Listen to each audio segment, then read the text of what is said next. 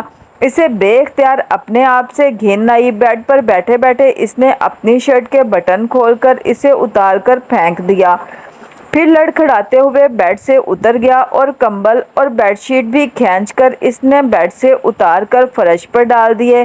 انہی لڑکھڑاتے قدموں کے ساتھ وہ سوچے سمجھے بغیر باتھ روم میں گھس گیا۔ باتھ روم میں موجود بڑے آئینے کے سامنے اپنے چہرے پر نظر پڑتے ہی اسے شوق لگا تھا۔ اس کی آنکھیں اندر دھسی ہوئی تھی اور ان کے ارد گرد پڑنے والے حلقے بہت نمایاں تھے اور چہرہ بالکل زرد تھا۔ اس کے ہونٹوں پر پپڑیاں جمی ہوئی تھیں۔ اسے اس وقت دیکھنے والا یہی سوچتا کہ وہ کسی لمبی بیماری سے اٹھا ہے۔ 24 گھنٹوں میں اتنی شیپ بڑھ گئی ہے، اس نے حیرانی کے عالم میں اپنے گالوں کو چھوتے ہوئے کہا۔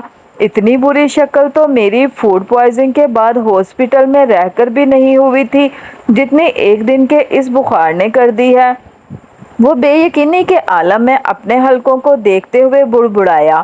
ٹب میں پانی بھر کر وہ اس میں لیٹ گیا۔ اسے حیرانی ہو رہی تھی کہ بخار کی حالت میں بھی اس نے فوری طور اسی وقت اپنے کپڑے کیوں نہیں بدل لیے، وہ کیوں وہیں پڑا رہا۔ باتھ روم سے نکلنے کے بعد بیڈ روم میں رہنے کے بجائے وہ کچن میں چلا گیا۔ اسے بے تحاشا بھوک لگ رہی تھی۔ اس نے نوڈلز بنائے اور انہیں کھانے لگا۔ مجھے صبح ڈاکٹر کے پاس جا کر اپنا تفصیلی چیک اپ کروانا چاہیے، اس نے نوڈلز کھاتے ہوئے سوچا۔ تھکن ایک بار پھر اس کے اعصاب پر سوار ہو رہی تھی۔ نہانے کے بعد اسے اگرچہ اپنا وجود بہت ہلکا پھلکا محسوس ہو رہا تھا مگر اس کی نکاہت ختم نہیں ہوئی تھی۔ نوڈلز کھانے کے دوران اس نے ٹی وی آن کر دیا اور چینل سرچ کرنے لگا۔ ایک چینل پر آنے والا ٹاک شو دیکھتے ہوئے اس نے ریموٹ رکھ دیا اور پھر نوڈلز کے پیالے پر جھک گیا۔ اس نے ابھی نوڈلز کا دوسرا چمچ منہ میں رکھا تھا کہ وہ بے اختیار رک گیا۔ الجھی ہوئی نظروں سے ٹاک شو کو دیکھتے ہوئے اس نے ریموٹ کو ایک بار پھر اٹھا لیا۔ ہاتھ آگے بڑھاتے ہوئے وہ ایک بار پھر چینل سرچ کرنے لگا۔ اس بار چینل سرچ کو پہلے سے زیادہ ٹھہر ٹھہر کر دیکھ رہا تھا اور اس کے چہرے کی الجھن بڑھتی جا رہی تھی۔ یہ کیا ہے؟ وہ بڑبڑایا۔ اسے اچھی طرح یاد تھا وہ جمعہ کی رات کو سڑک پر بے ہوش ہونے کے بعد ہاسپٹل گیا تھا۔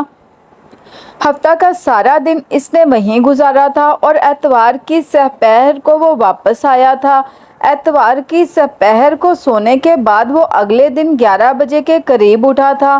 پھر اسی رات اسے بخار ہو گیا تھا۔ شاید اس نے منگل کا سارا دن بخار کی حالت میں گزارا تھا اور اب یقیناً منگل کی رات تھی مگر ٹی وی چینلز اسے کچھ اور بتا رہے تھے۔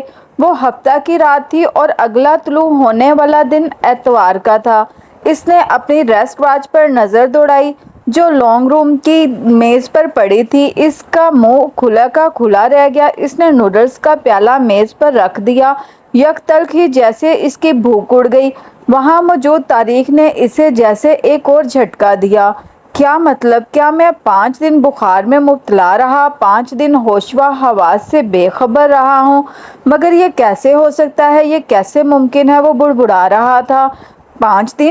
5 دن تو بہت ہوتے ہیں۔ یہ کیسے ممکن ہے کہ مجھے 5 دن گزرنے کا پتہ ہی نہ چلے؟ میں 5 دن تک اسی طرح بے ہوش کیسے رہ سکتا تھا؟ وہ لڑکھڑاتے قدموں کے ساتھ تیزی سے آنسر فون کی طرف بڑھ گیا۔ فون پر اس کے لیے کوئی ریکارڈ پیغام نہیں تھا۔ بابا نے مجھے کوئی کال نہیں کی اور سعد سب کو کیا ہو گیا؟ کیا میں انہیں یاد نہیں رہا؟ اسے جیسے کوئی پیغام نہ پا کر شوق لگا تھا۔ وہ بہت دیر تک بالکل ساکت فون کے پاس بیٹھا رہا۔ یہ کیسے ہو سکتا ہے کہ پاپا کو میرا خیال ہی نہ رہا ہو، یا کسی اور فرینڈ کو، یا پھر کسی اور کو؟ اس طرح مجھے کیسے چھوڑ دیا انہوں نے؟ اور اس وقت اسے پہلی بار احساس ہوا کہ اس کے ہاتھ ایک بار پھر کپکپا رہے تھے۔ وہ نکاہت یا کمزوری نہیں تھی، پھر وہ کیا تھا جو اسے کانپنے پر مجبور کر رہا تھا؟ وہ اٹھ کر صوفے کے پاس چلا آیا، نوڈلز کے پیالے کو ہاتھ میں لے کر وہ ایک بار پھر انہیں کھانے لگا۔ اس بار نوڈلز میں چند منٹ پہلے کا ذائقہ بھی ختم ہو چکا تھا۔ ایسے لگتا تھا کہ وہ ذائقہ ربڑ کے چند نرم ٹکڑوں کو چبا رہا ہے۔ چند چمچے لینے کے بعد اس نے پیالہ دوبارہ ٹیبل پر رکھ دیا۔ وہ اسے کھا نہیں پا رہا تھا۔ وہ اب بھی عجیب سی بے یقینی میں گرفتار تھا۔ کیا واقعی وہ 5 دن اکیلا یہاں اس طرح پڑا رہا تھا؟ اسے خود اپنے بارے میں پتا تھا اور نہ ہی کسی اور کو۔ وہ ایک بار پھر واش روم میں چلا گیا۔ اس کا چہرہ کچھ دیر پہلے جیسا نہیں لگ رہا تھا۔ نہانے سے وہ کچھ بہتر ہو گیا تھا، مگر اس کی شیو اور آنکھوں کے گرد ہلکے پڑے اب بھی اس طرح موجود تھے۔ آئینے کے سامنے کھڑے ہو کر اور کچھ دیر تک اپنی آنکھوں کے گرد پڑے ہوئے حلقوں کو چھوتا رہا، جیسے اس سے یقین نہ آ رہا ہو کہ وہ واقعی وہاں موجود تھے یا پھر اس کا وہم تھا۔ اسے یکدم اپنے چہرے پر موجود بالوں سے وحشت ہونے لگی۔ وہیں کھڑے کھڑے اس نے شیونگ کٹ نکالی اور شیو کرنے لگا۔ شیو کرتے ہوئے اسے ایک بار پھر احساس ہوا کہ اس کے ہاتھ کانپ رہے تھے۔ یکے بعد دیگرے اسے 3 کٹ لگے۔ اس نے شیو کے بعد اپنا چہرہ دھویا اور اس کے بعد تولیے سے آئینے میں اپنے آپ کو دیکھتے ہوئے اسے خشک کرنے لگا۔ جب اسے ان زخموں سے رستے ہوئے خون کا احساس ہوا تو اس نے چہرے کو تولیے سے تھپ تھپانا بند کر دیا۔ خالی الذہنی کے عالم میں وہ آئینے میں اپنے چہرے کو دیکھنے لگا۔ اس کے گالوں پر آہستہ آہستہ ایک بار پھر خون کے قطرے نمودار ہو رہے تھے، گہرا سرخ رنگ۔ وہ پلکیں جھپکائے بغیر ان قطروں کو دیکھتا رہا۔ 3 ننھے ننھے سرخ قطرے۔ "What is next to stay pen?"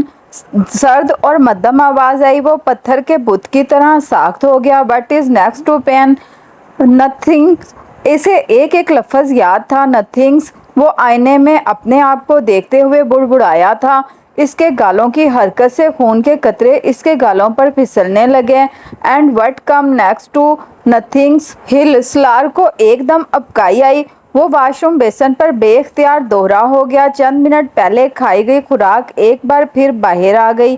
اس نے نل کھول دیا۔ اس نے اس کے بعد کیا پوچھا تھا، اس نے اس کے جواب میں کیا کہا تھا، اسے یاد تھا۔ "ابھی تمہیں کوئی چیز سمجھ نہیں آ رہی، آئے گی بھی نہیں۔ ایک وقت آئے گا جب تم سب کچھ سمجھ جاؤ گے۔ ہر شخص پر ایک وقت آتا ہے جب وہ سب کچھ سمجھنے لگتا ہے، جب کوئی معمہ نہیں رہتا۔ میں اس دور سے گزر رہی ہوں، تم پر وہ دور آئندہ کبھی آئے گا۔ اس کے بعد تم دیکھنا کیا تمہیں ہنسی آتی ہے۔ سلار کو ایک اور ابکائی آئی۔ اسے اپنی آنکھوں سے پانی بہتا ہوا محسوس ہوا۔ زندگی میں ہم کبھی نہ کبھی اس مقام پر آ جاتے ہیں جہاں سارے رشتے ختم ہو جاتے ہیں۔ وہاں صرف ہم ہوتے ہیں اور اللہ ہوتا ہے۔ کوئی ماں باپ، کوئی بہن بھائی، کوئی دوست نہیں ہوتا۔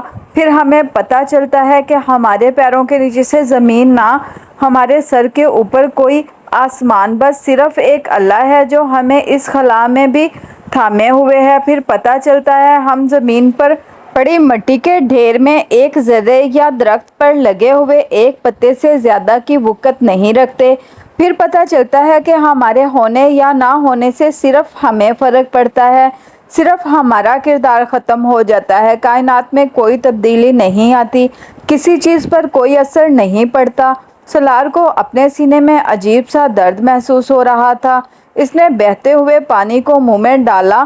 اسے ایک بار پھر ابکائی آئی۔ اس کے بعد ہماری عقل ٹھکانے آ جاتی ہے۔ وہ اس آواز کو اپنے ذہن سے جھٹکنے کی کوشش کر رہا تھا۔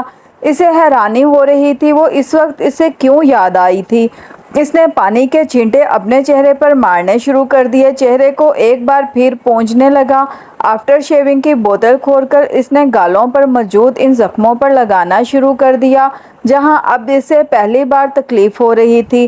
واش روم سے باہر نکلتے ہوئے اسے احساس ہو رہا تھا کہ اس کے ہاتھ اب بھی کانپ رہے ہیں۔ "مجھے ڈاکٹر کے پاس چلے جانا چاہیے۔ وہ اپنی مٹھیاں بھینچنے لگا۔ "مجھے مدد کی ضرورت ہے، اپنا چیک اپ کروانا ہے۔ وہ نہیں جانتا تھا اسے یکدم وہاں وحشت کیوں ہونے لگی تھی۔ اسے اپنا سانس وہاں بند ہوتا محسوس ہو رہا تھا، یوں جیسے کوئی اس کی گردن پر پاؤں رکھے آہستہ آہستہ دباؤ ڈال رہا تھا۔ کیا یہ ممکن ہے کہ سب لوگ مجھے اس طرح بھول جائیں؟ اس طرح اس نے اپنی وارڈروب سے نئے کپڑے نکال کر ایک بار پھر کچھ دیر پہلے کا پہنا ہوا لباس بدلنا شروع کر دیا۔ وہ جلد از جلد ڈاکٹر کے پاس جانا چاہتا تھا۔ اسے اپنے اپارٹمنٹ سے یکدم خوف محسوس ہونے لگا تھا۔ اس رات گھر آ کر وہ تقریباً ساری رات جاگتا رہا۔ ایک عجیب سی کیفیت نے اسے اپنی گرفت میں لیا ہوا تھا۔ اس کا ذہن یہ تسلیم نہیں کر رہا تھا کہ اسے اس طرح بھلا دیا گیا ہے۔ وہ ماں باپ کی ضرورت سے زیادہ توجہ ہمیشہ حاصل کرتا رہا تھا۔ کچھ اس کی حرکتوں کی وجہ سے بھی سکندر عثمان اور طیبہ کو اس کے معاملے میں بہت زیادہ محتاط ہونا پڑا تھا۔ وہ ہمیشہ ہی اس کے بارے میں فکر مند رہتے تھے، مگر اب یکدم چند دنوں کے لیے وہ جیسے سب کی زندگیوں سے نکل گیا تھا، دوستوں کی، بہن بھائیوں کی، ماں باپ کی۔ وہ اگر اس بیماری کے دوران وہاں اس اپارٹمنٹ میں مر جاتا تو کسی کو پتہ تک نہیں چلتا، شاید تب تک جب تک اس کی لاش گلنے سڑنے نہ لگتی، اور اس موسم میں ایسا ہونے میں کتنے دن لگتے۔ وہ اس رات ایک ایک گھنٹے کے بعد فون کو چیک کرتا رہا۔ اگلا پورا ہفتہ اس نے اسی بے یقینی کے عالم میں اپنے اپارٹمنٹ میں گزارا۔ پورے ہفتے کے دوران اسے کہیں سے کوئی کال نہیں ملی تھی۔ کیا یہ سب لوگ مجھے بھول گئے ہیں؟ وہ وحشت زدہ ہو گیا۔ ایک ہفتہ تک بے وقوفوں کی طرح کسی کی کال کا انتظار کرتے رہنے کے بعد اس نے خود سب سے رابطہ کرنے کی کوشش کی۔ وہ انہیں فون پر بتانا چاہتا تھا کہ اس کے ساتھ کیا ہوا تھا، وہ کس کیفیت سے گزر رہا تھا۔ وہ ان کے ساتھ شکوہ کرنا چاہتا تھا، مگر ہر ایک سے رابطہ کرنے پر اسے پہلی بار یوں محسوس ہوا جیسے کسی کو اس میں کوئی دلچسپی ہی نہیں تھی۔ ہر ایک کے پاس اپنی مصروفیات کی تفصیلات تھیں۔ سکندر اور طیبہ اسے آسٹریلیا میں اپنی سرگرمیوں سے آگاہ کرتے رہے۔ وہ وہاں کیا کر رہے تھے، کتنا انجوائے کر رہے تھے، کچھ وہ غائب دماغی کے عالم میں ان کی باتیں سنتا رہا۔ تم انجوائے کر رہے ہو اپنی چھٹیاں؟ بہت لمبی چوڑی بات کے بعد طیبہ نے بالآخر اس سے پوچھا۔ میں، ہاں بہت۔ وہ صرف 3 لفظ بول سکا۔ وہ واقعی ہی نہیں جانتا تھا کہ اسے طیبہ سے کیا کہنا اور کیا بتانا چاہیے۔ باری باری سب سے بات کرتے ہوئے وہ پہلی بار اس قسم کی صورتحال اور کیفیت سے دوچار ہوا تھا۔ ان میں سے ہر ایک کو بنیادی طور پر صرف اپنی زندگی سے دلچسپی تھی۔ شاید وہ انہیں اپنے ساتھ ہونے والے واقعات بتاتا تو اس کے لیے تشویش کا اظہار کرتے، پریشان ہو جاتے، مگر وہ سب بعد میں ہوتا۔ اس کے بتانے کے بعد اس سے پہلے ان کی زندگی کے دائرے میں اس کی زندگی کہاں آتی تھی؟ کس کو دلچسپی تھی یہ سننے میں کہ اس کے چند دن کس طرح غائب ہو گئے؟ اور شاید تبھی اس نے پہلی بار سوچا، اگر میری زندگی ختم بھی ہو گئی تو کسی دوسرے کو اس سے کیا فرق پڑے گا؟ دنیا میں کیا تبدیلی آئے گی؟ میرا خاندان کیا محسوس کرے گا؟ کچھ بھی نہیں۔ چند دنوں کے دکھ کے علاوہ اور کچھ بھی نہیں، اور دنیا میں تو شاید چند لمحوں کے لیے بھی کوئی تبدیلی نہ آئے۔ سالار سکندر ایک اگر غائب ہو جائے تو واقعی ہی کسی دوسرے کو اس سے کیا فرق پڑے گا، چاہے اس کا IQ لیول 150 ہو۔ وہ اپنی سوچوں کو جھٹکنے کی کوشش کرتا رہا، مگر ایسی مایوسی اور اس طرح کی ذہنی حالت، آخر مجھے کیا ہو گیا ہے؟ اگر سب لوگ کچھ دنوں کے لیے مجھے بھول بھی گئے ہیں تو اس سے کیا فرق پڑے گا؟ بعض دفعہ ایسا ہو جاتا ہے۔ میں بھی تو بہت بار بہت سے لوگوں کے ساتھ رابطہ نہیں رکھ پاتا۔ پھر اگر میرے ساتھ ایسا ہو گیا ہے تو مگر میرے ساتھ ایسا کیوں ہوا؟ اور اگر واقعی ہی میں اس بے ہوشی سے واپس نہ آتا تو؟ اگر میرا بخار کم نہ ہوا ہوتا؟ اگر سینے کا پیٹ کا وہ درد ختم نہ ہوتا؟ اپنے ذہن سے وہ یہ سب کچھ جھٹکنے کی کوشش کرتا لیکن ناکام رہتا۔ یہ تکلیف سے زیادہ خوف تھا جس کا شکار وہ اس اچانک بیماری کے دوران ہوا تھا۔ شاید میں کچھ زیادہ ہی حساس ہو رہا ہوں، وہ سوچتا، ورنہ ایک معمولی سی بے ہوشی کو خواہ ہوا بنا کر سر پر کیوں سوار کر رہا ہوں؟ وہ جھنجھلاتا۔ کم از کم اب تو ٹھیک ہو چکا ہوں۔ پھر آخر اب مجھے کیا تکلیف ہے کہ میں اس طرح موت کے بارے میں سوچ رہا ہوں؟ آخر پہلے بھی تو کئی بار بیمار ہو چکا ہوں، خودکشی کی کوشش کر چکا ہوں۔ جب مجھے کسی خوف نے تنگ نہیں کیا تو اب کیوں مجھے اس طرح کے خوف تنگ کرنے لگے ہیں؟ اس کی الجھن اور اضطراب میں اضافہ ہوتا جا رہا تھا۔ اور پھر مجھے تو بخار کی وہ تکلیف ٹھیک سے یاد بھی نہیں۔ میرے لیے تو یہ صرف خواب یا کوما کی طرح ہے۔ اس سے زیادہ کچھ بھی نہیں۔ وہ مسکرانے کی کوشش کرتا، کیا چیز ہے جو مجھے پریشان کر رہی ہے؟ کیا بیماری؟ یا پھر یہ بات کہ کسی کو میری ضرورت نہیں پڑی، کسی کو میری یاد نہیں آئی، خیال تک نہیں، میرے اپنے لوگوں کو بھی، میرے فیملی ممبرز کو، دوستوں کو۔ مائی گاڈ، تمہیں کیا ہوا ہے سالار؟ یونیورسٹی کھلتے ہی پہلے ہی دن سینڈرا نے اسے دیکھتے ہی کہا۔ مجھے کچھ بھی نہیں ہوا، سالار نے مسکرانے کی کوشش کی۔ تم بیمار ہو؟ اسے تشویش ہوئی۔ ہاں تھوڑا بہت، مگر مجھے تو نہیں لگتے کہ تم تھوڑے بہت بیمار ہو۔ تمہارا وزن کم ہو گیا ہے اور آنکھوں کے گرد ہلکے پڑے ہوئے ہیں۔ کیا بیماری تھی تمہیں؟ مجھے کچھ نہیں، تھوڑا سا بخار اور فوڈ پوائزننگ۔ وہ پھر مسکرایا۔ تم پاکستان گئے ہوئے تھے؟ نہیں، یہیں تھا۔ مگر میں نے تو تمہیں نیو یارک جانے سے پہلے کئی بار رنگ کیا، ہمیشہ آنسر فون ہی ملا۔ تم یہ ریکارڈ کروا دیتے کہ تم پاکستان جا رہے ہو۔ جسٹ شٹ اپ، وہ بے اختیار جھنجھلایا۔ سوال پر سوال کرتی جا رہی ہو تم۔ سینڈرا حیرانی سے اس کا چہرہ دیکھنے لگی۔ تم میری بیوی تو نہیں ہو کہ اس طرح بات کر رہی ہو مجھ سے؟ سالار، کیا ہوا؟ کچھ نہیں ہوا، بس تم ختم کرو یہ ساری بات۔ کیا ہوا؟ کیوں ہوا؟ کہاں رہے؟ کیوں رہے؟ ربش۔ سینڈرا چند لمحے بول نہیں سکی۔ اسے اندازہ نہیں تھا کہ وہ اس طرح ری ایکٹ کرے گا۔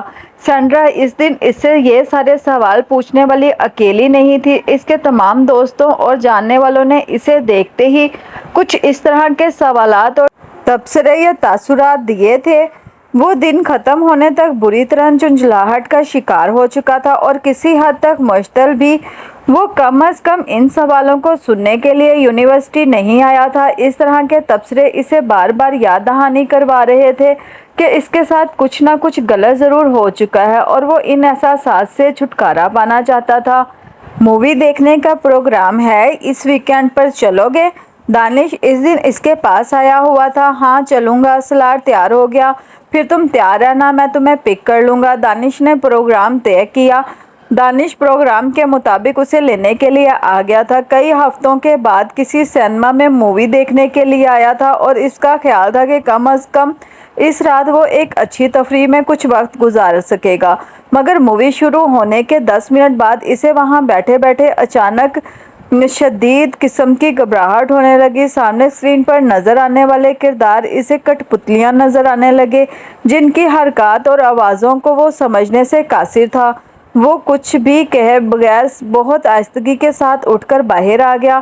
وہ پارکنگ میں بہت دیر تک دانش کی گاڑی کے بونٹ پر بیٹھا رہا، پھر ایک ٹیکسی لے کر اپنے ڈپارٹمنٹ واپس آ گیا۔ پروفیسر روبنسن اپنا لیکچر شروع کر چکے تھے۔ سالار اپنے سامنے پڑے پیپر پر تاریخ اور ٹاپک لکھا۔ وہ اکنامک کے حوالے سے بات کر رہے تھے۔ سالار ہمیشہ کی طرح ان پر نظریں جمائے ہوئے تھا، مگر اس کا ذہن غیر حاضر تھا اور یہ اس کے ساتھ زندگی میں پہلی بار ہوا تھا۔ وہ انہیں دیکھتے ہوئے کہیں اور پہنچ گیا تھا، کہاں وہ یہ بھی نہیں بتا سکتا تھا۔ ایک امیج سے دوسرے امیج، دوسرے سے تیسرے، ایک سین سے دوسرے، دوسرے سے تیسرے، ایک آواز سے دوسری آواز، دوسری سے تیسری۔ اس کا سفر کہاں سے شروع ہوا، کہاں نہیں؟ سالار چلنا نہیں؟ سینڈرا نے اس کا کندھا ہلایا۔ وہ چونک گیا۔ کلاس خالی تھی، صرف سینڈرا اس کے پاس بیٹھی ہوئی تھی۔ اس نے بے یقینی سے خالی کلاس کو اور پھر وال کلاک کو دیکھا، پھر اپنی ریسٹ واچ کو۔ پروفیسر روبنسن کہاں گئے؟ بے اختیار اس کے منہ سے نکلا۔ کلاس ختم ہو گئی، وہ چلے گئے۔ سینڈرا نے کچھ حیران ہوتے ہوئے اسے دیکھا تھا۔ کلاس ختم ہو گئی؟ اسے جیسے یقین نہیں آیا۔ ہاں، سالار نے بے اختیار اپنی آنکھوں کو مسلا اور پھر اپنی سیٹ کی پشت سے ٹیک لگا لی۔ واحد چیز جو اسے پروفیسر روبنسن کے لیکچر کے بارے میں یاد تھی وہ صرف ٹاپک تھا۔ اس کے بعد وہ نہیں جانتا تھا کہ انہوں نے کیا کیا کہا تھا۔ تم کچھ اپسیٹ ہو؟ سینڈرا نے پوچھا۔ نہیں، کچھ نہیں، میں کچھ دیر کے لیے یہاں اکیلا بیٹھنا چاہتا ہوں۔ اوکے، سینڈرا نے اسے دیکھتے ہوئے کہا اور اپنی چیزیں اٹھا کر باہر چلی گئی۔ وہ اپنے سینے پر بازو رکھے سامنے نظر آنے والے رائٹنگ بورڈ کو دیکھنے لگا۔ آج یہ تیسری کلاس تھی جس میں اس کے ساتھ یہ ہوا تھا۔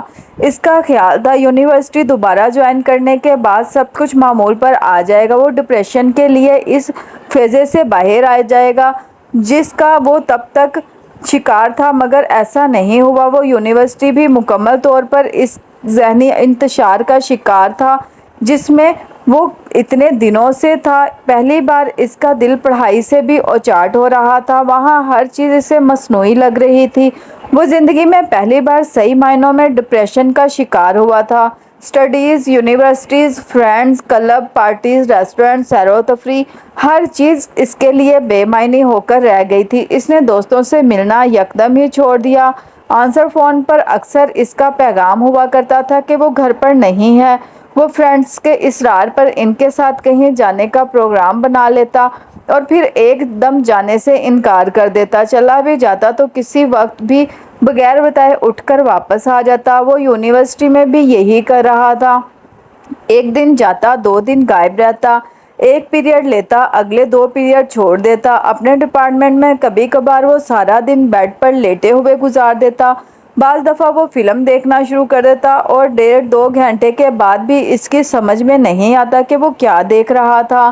ٹی وی چینلز گھماتے ہوئے وہ اسی کیفیت کا شکار رہتا۔ اس کی بھوک ختم ہو گئی تھی۔ وہ کوئی چیز کھانا شروع کرتا اور پھر یکدم اس کا دل ڈوب جاتا، وہ اسی طرح اسے چھوڑ دیتا۔ بعض دفعہ وہ پورا دن بھی کچھ نہیں کھاتا، صرف یکے بعد دیگرے کافی کے کپ اپنے اندر انڈیلتا رہتا۔ وہ چین سموکر نہیں تھا مگر ان دنوں بن گیا تھا۔ وہ اپنی چیزیں بہت قرینے سے رکھنے کا عادی تھا مگر ان دنوں اس کا ڈپارٹمنٹ گندگی کی مثال تھا اور اسے ان بکھری ہوئی چیزوں کو دیکھ کر کوئی الجھن نہیں ہوتی تھی۔ اس نے اپنے بہن بھائیوں اور والدین سے بھی گفتگو بہت مختصر کر دی تھی۔ وہ فون پر بولتے رہتے، وہ دوسری طرف کچھ کہے بھی بغیر خاموشی سے سنتا رہتا، ہوں ہاں میں جواب دے دیتا۔ اس کے پاس انہیں بتانے کے لیے، ان کے ساتھ شیئر کرنے کے لیے یکدم سب کچھ ختم ہو گیا تھا اور اسے ان میں سے ایک بات کی بھی وجہ معلوم نہیں تھی، اور اسے یہ بات بھی معلوم تھی کہ اس کی ان تمام کیفیات اور حالت کا تعلق امامہ ہاشم سے ہے۔ نہ وہ اس کی زندگی میں آتی، نہ اس کے ساتھ یہ سب کچھ ہوتا۔ پہلے وہ اسے ناپسند کرتا تھا، اب اسے امامہ سے نفرت ہونے لگی تھی۔ پچھتاوے کا جو ہلکا سا احساس کچھ عرصہ اس کے ساتھ رہا وہ غائب ہو گیا تھا۔ اس کے ساتھ جو ہوا ٹھیک ہوا، میں نے اس کے ساتھ جو کیا ٹھیک کیا، اس کے ساتھ اس سے زیادہ برا ہونا چاہیے تھا، وہ خود بخود ہی اپنے آپ سے کہتا رہتا۔ اسے امامہ ہاشم کی زبان سے نکلے ہوئے ہر لفظ، ہر حرف، ہر جملے سے نفرت تھی۔